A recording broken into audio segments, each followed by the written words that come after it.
नमस्कार, मी अश्विनी दीक्षित. एक सकारात्मक दृष्टिकोन आणि एक सकारात्मक विचार घेऊन आले आहे. आज डॉक्टर बाबासाहेब आंबेडकर यांचा जन्मदिवस म्हणजेच जयंती.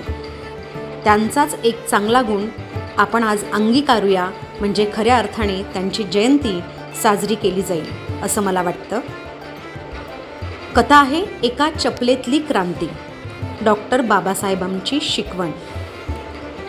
तो दिवस बाबासाहेबांच्या आयुष्यातील एका वेगळ्याच चपलेचा ठसा होता.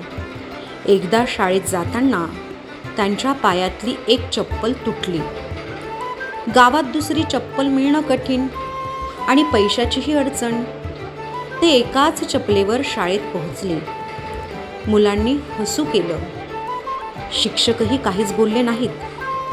पण बाबासाहेबांनी तेथेच एक गोष्ट ठरवली.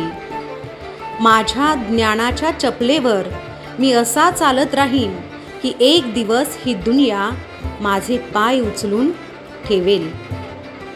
पुढे त्यांनी किती उच्च शिक्षण घेतलं, कायद्याचा आधार दिला, शोषितांसाठी संविधान लिहिलं आणि खरंच जग त्यांच्या पायावरच झुकलं.